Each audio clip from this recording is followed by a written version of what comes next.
We've been married 8 years this past February. We have 2 cats. I'd like to have 5, but we're only allowed 2 cats. 5 is too many. We've been trying to get out into the wilderness. Kayaking, fishing, pretty much nothing's stopping me now.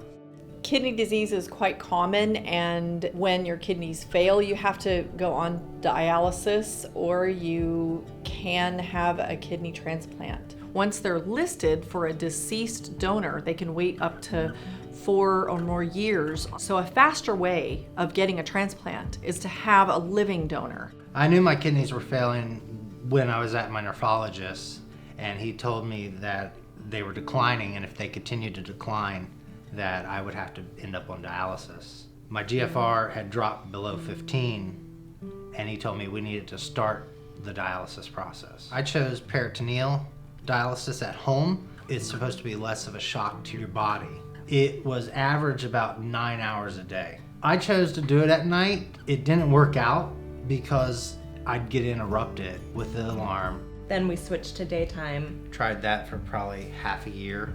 I'd go into the dwell cycle and I could disconnect, but I'd only have 88 minutes. Our life completely revolved around this dialysis. Honestly, as soon as I was put on dialysis, I wanted to pursue the transplant route.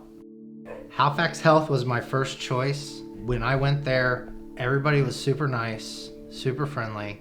After the orientation, meeting the surgeons, the team, the dietitian, I knew I made the right choice. When she told me she wanted to donate her kidney, I honestly was not in agreement in the beginning. But I was like, I have to do whatever I can do, to help him. Not that I thought I would be a match in a million years.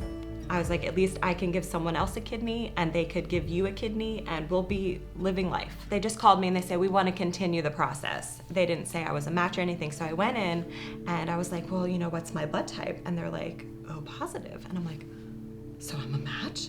And they're like, yeah, but they didn't want to get my hopes too high. So they were like, but we still need to do testing. I called him on the way home. I was like, oh my God. I was like, I think we're a match. I was the same. I was in disbelief. I read blood relatives have a 25% chance of being compatible. When we found out we were a match and they were moving forward, they wanted to move very fast. Halifax Health has been amazing every step of the way. So on the day of surgery, they wheeled me back first. Dr. Johnson removed mine and then brought it over to Dr. Andrioni. Essentially, it's like unscrewing a light bulb, taking it to another room, and screwing it in, and it works just that fast. Instantly. As soon as they put it in, my body started putting the blood in it. It started filtering, and He felt like $1 million. My message to anyone who is, maybe wanting to get tested or, looking for a match, just don't wait. Do it. Just do it. Because you never know. We're living proof of that.